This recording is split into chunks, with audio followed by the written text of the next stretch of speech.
is such an interesting area because UT El Paso, University of Texas, right there. We got the state represented.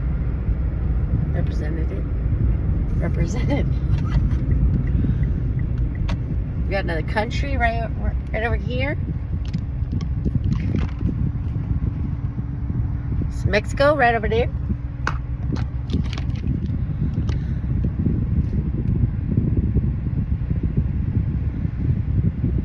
And directly in front of me, as I get on the freeway, is Las Cruces, New Mexico on the horizon.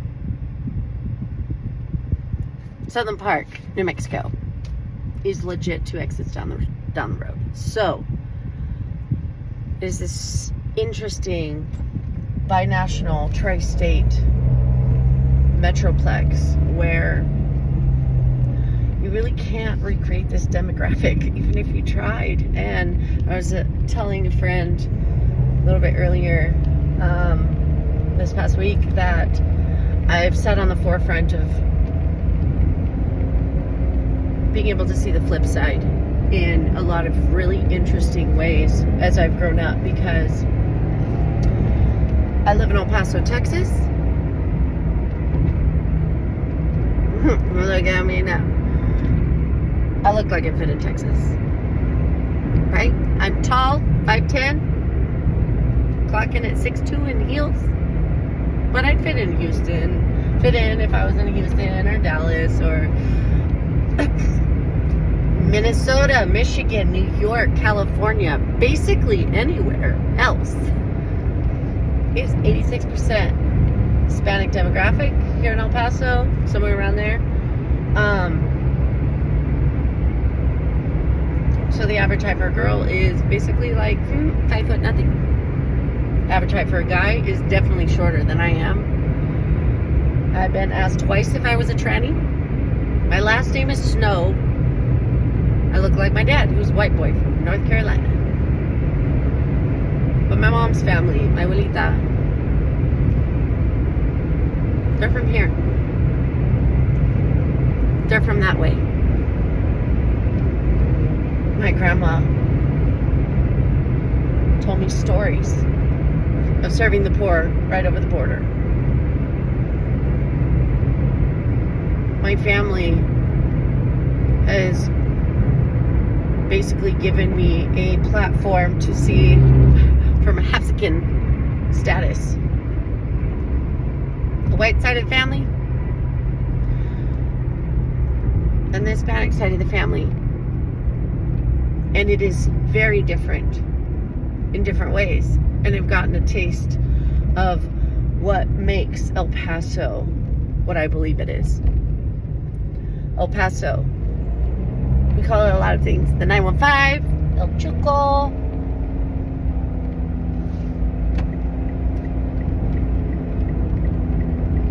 but El Paso is one of a kind. El Paso is the largest blue Democratic city and the biggest red state in the lower 48, basically.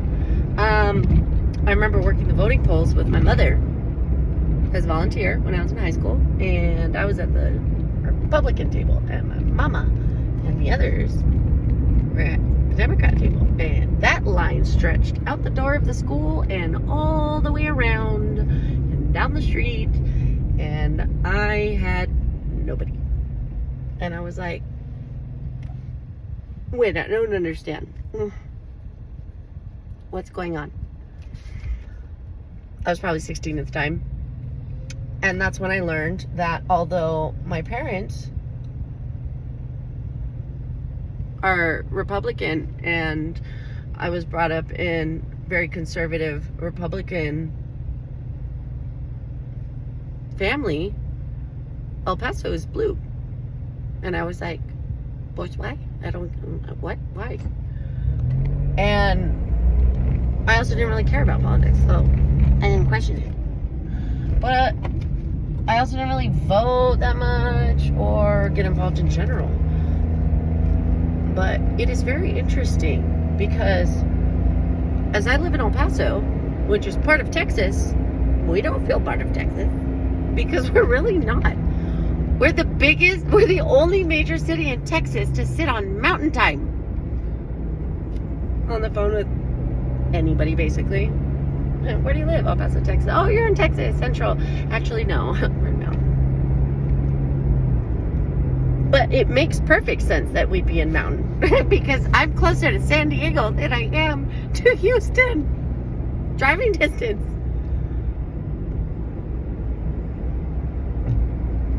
Business across the border with the maquilas, or, I mean, anybody. That'd be weird if it was a different time zone. Las Cruces. It's 30 minutes from my apartment. That would be weird. But there's also other things, like we don't have inclement weather like other parts of Texas does. You know, we're very dry. It's brown. There's lots of tumbleweeds. We have issues that other people in other parts of the country don't even know exist. Like sand gets stuck in the windows and rolling down and stuff. Eventually it goes out because it's like other people are like, sand in your what? How dusty is El Paso? Yeah, it's a desert. Desert rain. Sorry. There's something special about El Paso because it's a desert, but when the rain comes, we have this plant called the creosote plant. I pick it up when I hike the tip of the Franklin Mountains that we have here. I mean, the tip of the Rockies that we have here. Most of Texas doesn't have a backbone of a mountain range running through the city, splitting west side, east side. We have that. We don't have hurricanes, tornadoes. We get random, you know, like the flood of 2006. But even things like the storm of 2021, where no one else in 90% of the state had electricity, and over here in El Paso, we're like, we good. And that's when I learned we're not in the same electric grid as the rest of the state. Oh, that's interesting.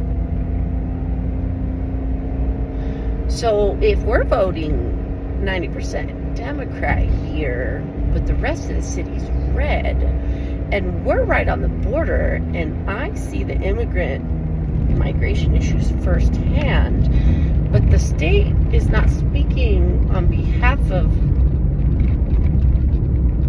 this city because we're kind of just sequestered and we do our own thing because we're an outlier. And I mean, I'm a Texan, but like I'm a Texan. I'm not crazy. Like everything's better in Texas. No, yeah, you guys are just kind of making everybody else hate Texans. Let's not do that. You know, there's like Texas pride, like American by birth, Texan by the grace of God, which is great until you're like, we're better than everybody else. Well, we here in El Paso in the 915, we're different than everyone else in Texas. We are low-income demographic. I think the cost of living is like 22% lower here. Median income is like $50,000 a year.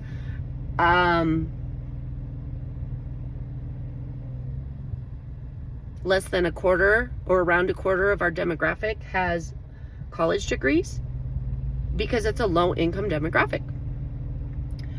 But it is different than anywhere else because of the melting pot of the Catholic-based Hispanic culture that is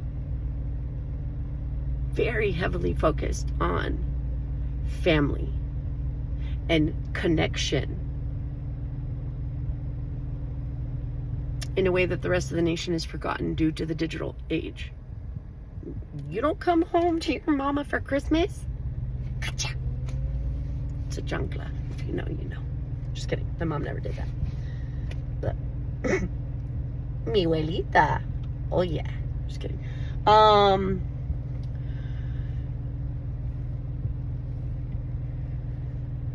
There are people here that act different than the rest of the nation, that think different than the rest of the nation. There are people here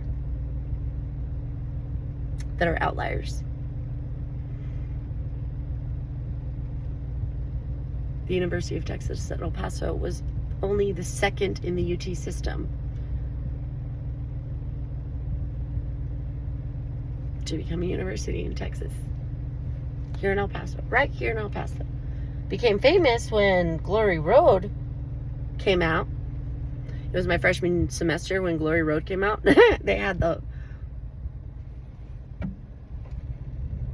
cardiac hill, as we called it, and everything over by the side of campus where the movie was being filmed, everything was shut down. So I remember having to navigate, get into my car to get to work, to and from classes. But it was so cool to see it from a distance, because UTEP is where it happened. El Paso has been brought up under the leadership of women like Dr. Diana Natalicio, top women. Longest running president in history, basically, of a public university. That happened right here. Because here we fight for family and we fight for each other. And we have been through things like the Walmart murders. And we've lost people that we knew and people that we didn't know. El Paso Strong is a thing because we are a family and we come together when it matters. We come together here, but that doesn't mean we can't come together as a nation. All it takes is a willing collective of people that agree with the vision. I believe in people. I believe in ethics and morals that are based upon what's most important to you. Right and wrong exists. Problem is, the world has tried to make everyone believe that right and wrong, moral issues,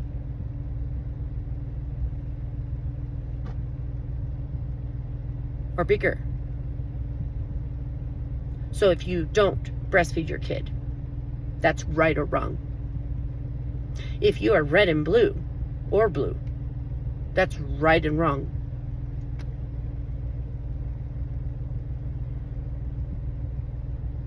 It's time to come together to the round table and have a conversation, because there are people that matter that fall through the cracks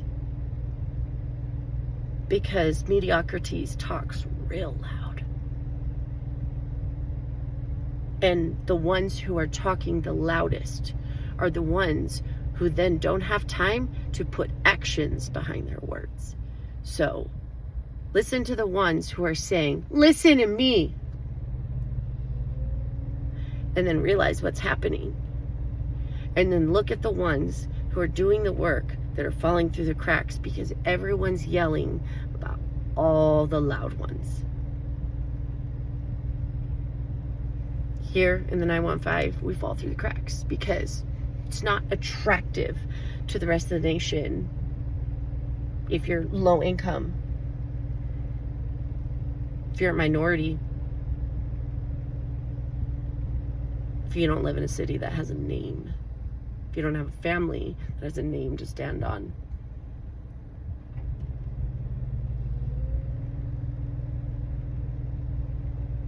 But here, this city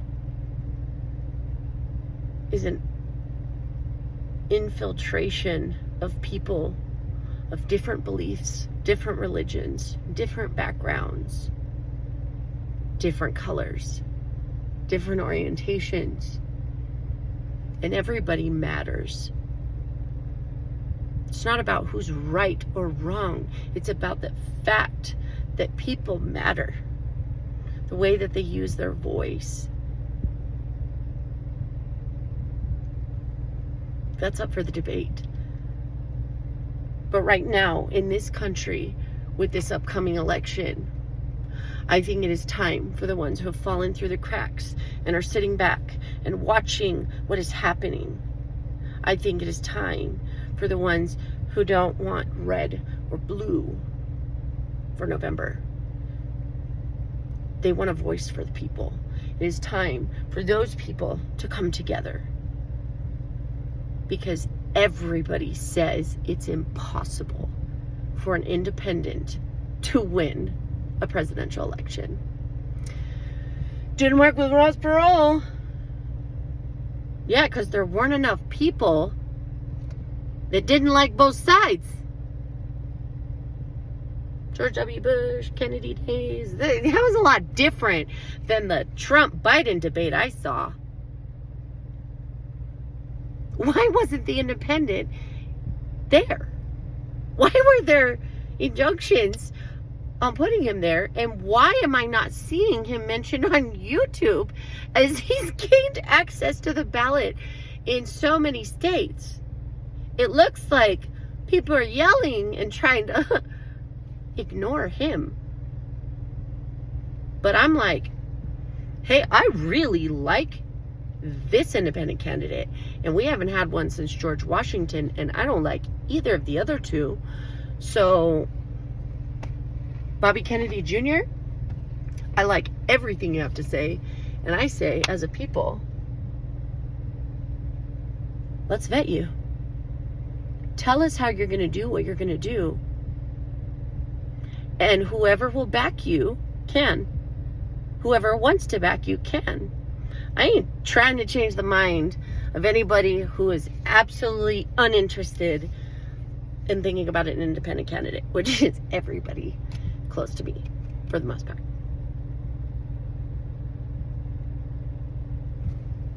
My very Democrat blue friend told me, don't you dare stop pushing the independent candidate. Didn't work in Mexico. They tried it there. All it did was weaken the bipartisan candidates. And I'm like, okay, well, then I'm not talking to you. If you don't want to vote anything but blue, okay, cool. You're happy with your candidate? Cool. You're like, well, no, but it's better than Trump. I'm like, okay, but if you don't want to hear other options, cool. 2 Republicans. No, it doesn't work. It just doesn't work. An independent? No. At the end of the day, you vote for the party. Yeah, but what happens when they're not really, like, adhering to the box of the party? It's kind of like red, but the D's outside, and it's like ... Like, it's not all red, and it's not even all blue. I just watched a debate of Republicans for Trump and anti-Trump. They're all Republicans. Opinions are like assholes. Everyone has one. So, what I want to do is see what this Robert F. Kennedy Jr. situation is about. And so far, I've deep dove for a month now after discovering him on July 4th. And I haven't found something I don't like yet. I have lots of questions. Doesn't mean I'm going to vote for him yet. But I'd vote for him today, knowing what I know. And I think that says a lot. So I'm not trying to change minds, but I am trying to tell people there's another option. And I think YouTube and the media is ignoring it because they want bipartisan. And I don't want a box anymore because I grew up not in a box. I mean, Texas is red, but we're blue here. We're also Mexican. Like, rest of the, well, I was going to say state, but actually country is white.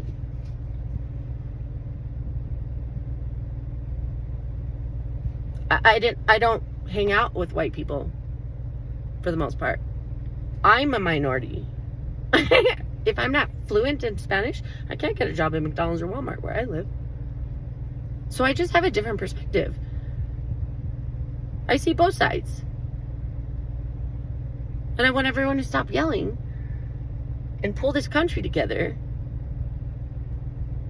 Let's create a roundtable of rational voices to say what is best for the people, for this country, not to win,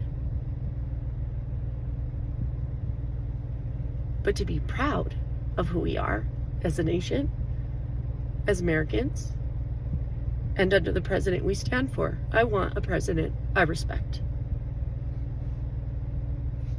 So, we'll see what happens, and I'll keep you all posted.